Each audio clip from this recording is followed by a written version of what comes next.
In the shadows of betrayal, Sophia Carter rose from the ashes of her family's ruin. A brilliant engineer, she saved Carter Enterprises from collapse, only to have it stolen by her father and sister. But Sophia didn't break. With razor-sharp intellect and unrelenting resolve, she built Apex Systems, an empire that eclipsed her old foes. This is a tale of perfect revenge, where the outcast becomes the conqueror, erasing the past to forge a future crafted by her own hands. My name is Sophia Carter, and this is the story of how I turned betrayal into triumph, how I took the ashes of my family's legacy and forged an empire of my own. It's not a fairy tale. There are no glass slippers or charming princes here. It's a story of sleepless nights, cold calculations, and a revenge so sharp it could cut through steel.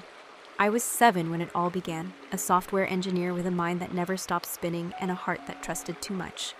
That was my first mistake. Carter Enterprises was my family's pride, a tech firm teetering on the edge of collapse when I stepped in. My father, Jonathan Carter, had built it from the ground up in the 80s, but by 2022, his old-school tactics couldn't keep up with the digital age. Debts piled up, clients walked away, and the boardroom smelled of desperation. I'd just finished my master's at MIT coding algorithms that could predict market trends with eerie precision when I got the call. "Sophia," Dad said, his voice gravelly over the phone. "We're sinking. I need you." I didn't hesitate. I packed my bags, left my tiny Cambridge apartment, and came home to Seattle.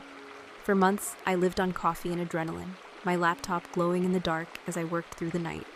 The company's systems were a mess: outdated servers, buggy software, no vision. I built something new, something revolutionary, a program I called Nexus. It wasn't just software, it was a lifeline. Nexus could analyze data, optimize operations, and predict client needs before they even knew them. By the time I was done, I'd poured every ounce of myself into it. My dreams, my fears, my future. It worked.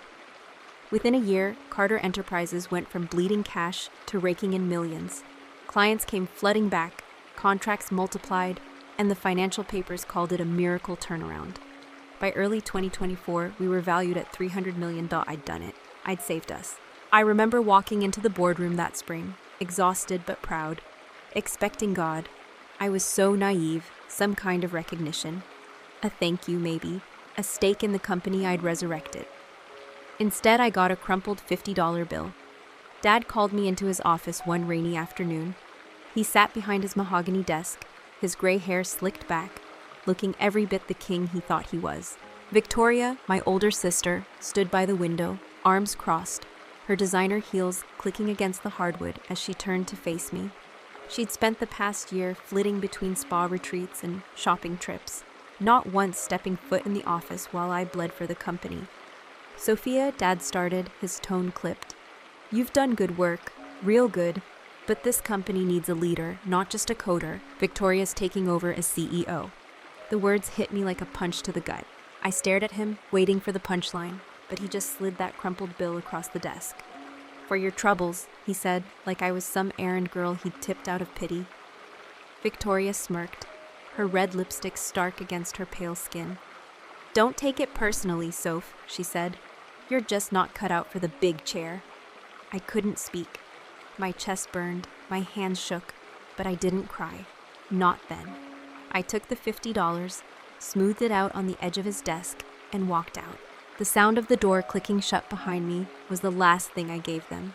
That night, I sat in my apartment staring at the city skyline through the rain-streaked window. Humiliation gnawed at me, but something else was growing too, something harder, colder. They thought I'd slink away, tail between my legs. They thought wrong. I watched from a distance as Victoria drove Carter Enterprises into the ground. She had no idea how Nexus worked, no grasp of the tech that kept the company alive. She fired half my team, replaced them with her sycophantic friends, and started chasing flashy deals that made no sense. Clients noticed. By mid-2024, the cracks were showing, revenue dipped, stock plummeted. Dad tried to step in, but his pride wouldn't let him admit he'd made a mistake. They were drowning, and I wasn't about to throw them a rope. Instead, I built my own ship. I reached out to Ethan, Olivia, and Daniel, my old crew from Carter Enterprises.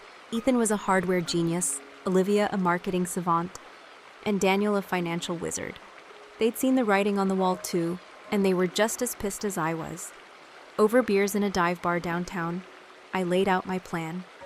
We take what I built, I said, and we make it better. We start fresh. Apex systems, no family baggage, no dead weight. They were in. I still had the original Nexus code, my code, the version I'd never fully handed over to Carter Enterprises.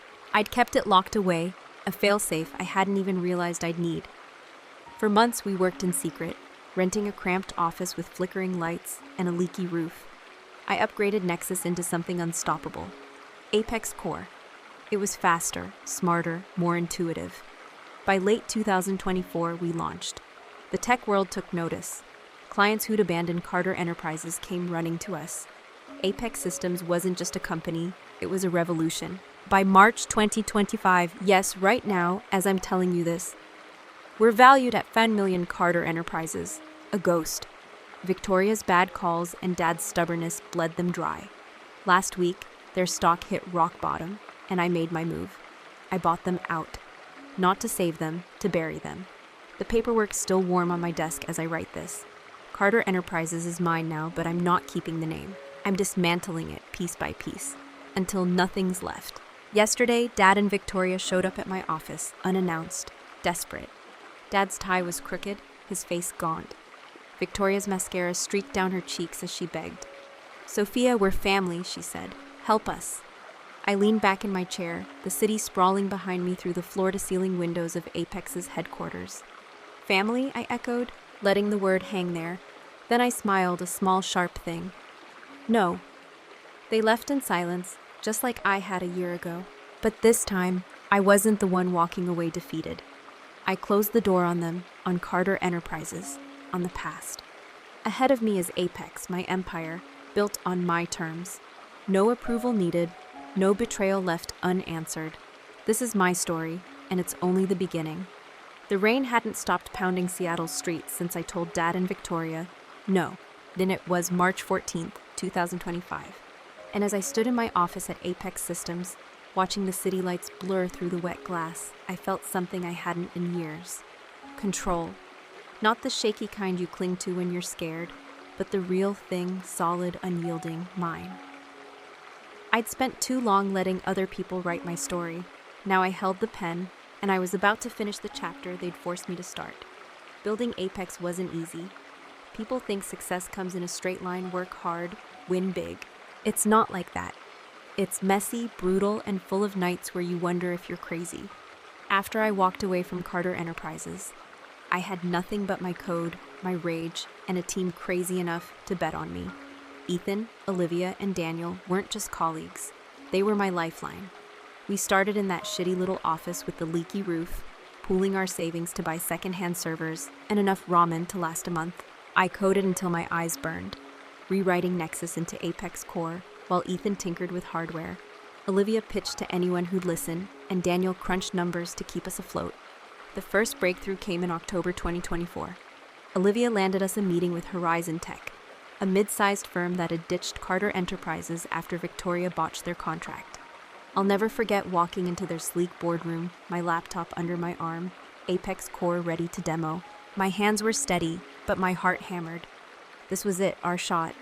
I plugged in, launched the program, and let it do the talking. Within 10 minutes, their CEO, a wiry guy named Paul Grayson, leaned forward, eyes wide. "This," he said, "is what Carter promised and never delivered." We walked out with a $10 million deal. Word spread fast after that. By December, Apex Systems was a name people couldn't ignore. We moved into a proper office glass walls, ergonomic chairs, a view that screamed, "We've arrived." Clients poured in, drawn by Apex Core's edge. It wasn't just software. It was a predator, outsmarting every competitor in the market. I'd built it to be unstoppable, and it was. Meanwhile, Carter Enterprises was imploding. Victoria's ego couldn't fill the void left by my team. She paraded around in press conferences, tossing out buzzwords she didn't understand: synergy, disruption, while the company bled cash. Dad hovered in the background, barking orders no one followed. I watched it all unfold from news alerts on my phone, each headline a little jab of satisfaction. But satisfaction wasn't enough. I wanted justice. The idea hit me late one night in January 2025.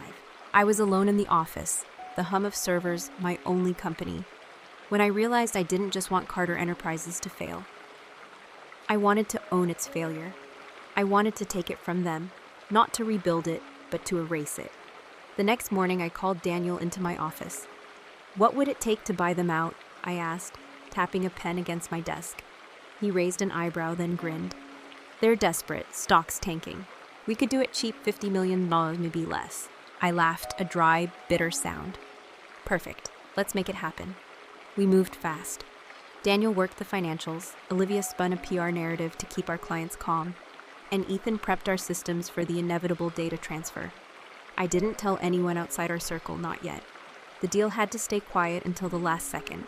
By early March, Carter Enterprises was a corpse waiting for the grave. Their board was in chaos, their creditors circling. On March 10th, I made the call. Through a proxy, Apex Systems offered $45 million for the whole rotting mess. They had no choice but to take it. The day the sale went public, I watched the fallout from my office. News outlets buzzed. Apex Systems acquires Carter Enterprises in stunning takeover.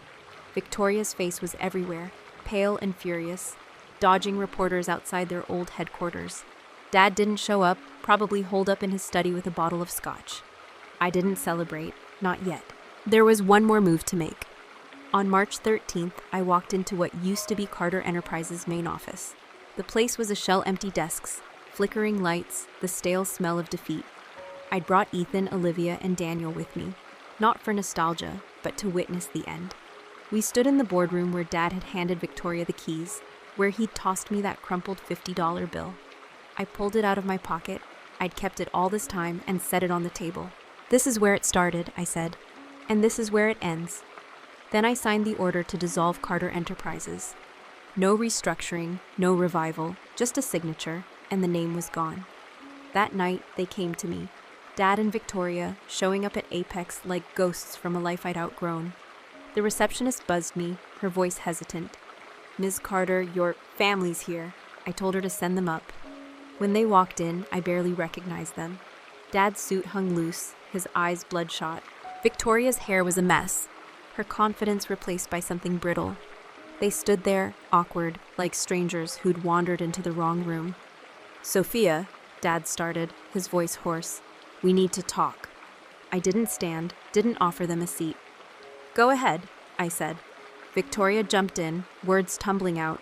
"We're broke. The house, the cars, it's all gone. You can't just leave us like this. We're family." I let that word hang in the air, just like she had a year ago. Then I leaned forward, resting my elbows on my desk. "Family didn't stop you from taking what was mine.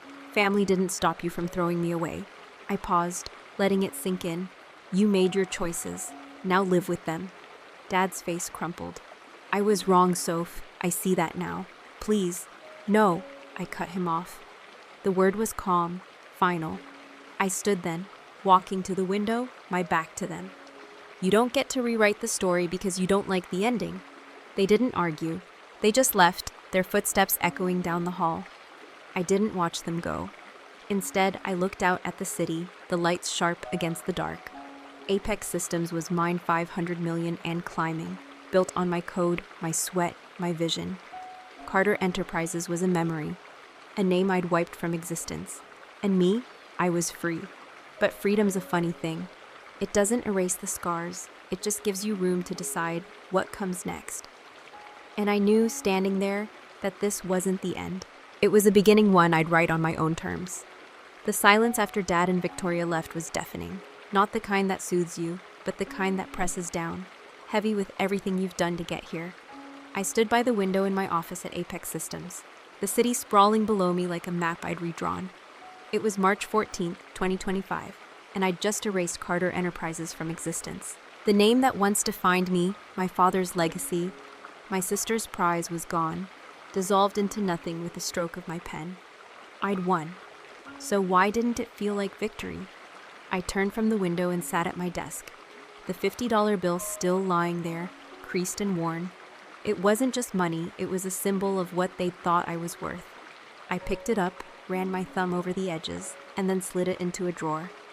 I didn't need it anymore, but I wasn't ready to throw it away. Not yet. The next morning, I called Ethan, Olivia, and Daniel into the office. They'd been with me through every step, every late night, every risk, and they deserved to know what came next. We gathered in the conference room, sunlight streaming through the glass, a stark contrast to the dingy space where Apex was born. Ethan sprawled in his chair, tinkering with a pen like it was a circuit board. Olivia sat straight, her notebook open, ready to strategize. Daniel leaned against the wall, arms crossed, his sharp eyes watching me. So, I started, tapping the table. We did it. Carter's gone. Apex is on top. What now? Ethan grinned. Bigger servers, more power. Let's push Apex Core to the limit. Olivia nodded. We've got momentum. PR's buzzing. Every tech outlet wants an interview. We could double our client base by summer. Daniel cut in, practical as always. We've got cash flow, but we need to invest smart. Competitors are waking up.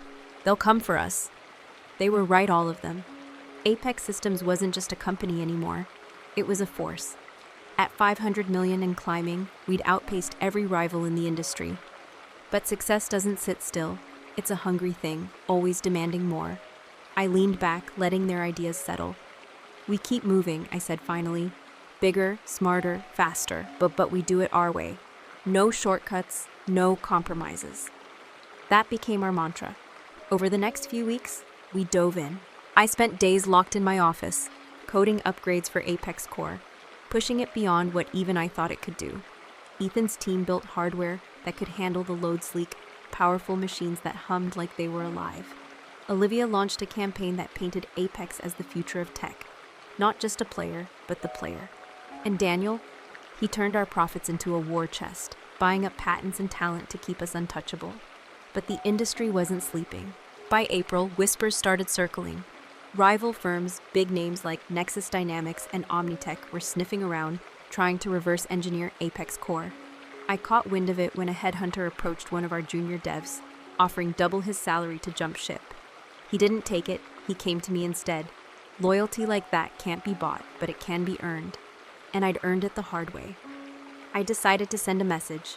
At a tech conference in San Francisco that May, I took the stage. The room was packed CEOs, investors, reporters, all waiting to see what the Carter Enterprises killer had to say. I didn't waste time with pleasantries. Apex Systems isn't here to play nice, I said, my voice steady. We're here to win. If you're coming for us, you'd better bring more than knockoffs and bribes. I unveiled Apex Core 2.0 right then, a version so advanced it made the original look like a toy.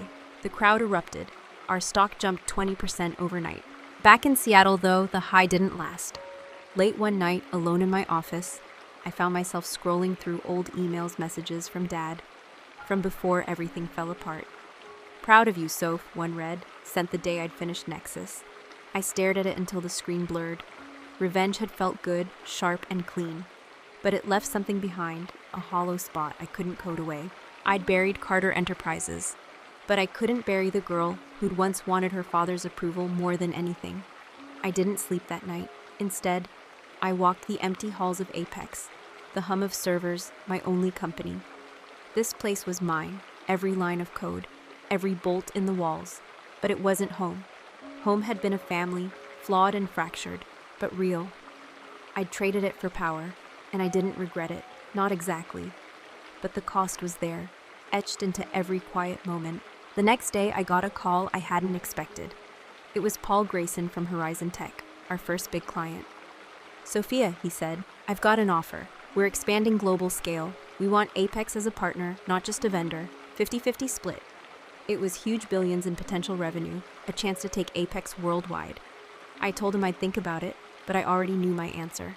This was the future, the one I'd fought for. I signed the deal a week later, and Apex Systems became a global name overnight. By June 2025, we were valued at $1.2 billion, and I was on every 30 under 30 list that mattered.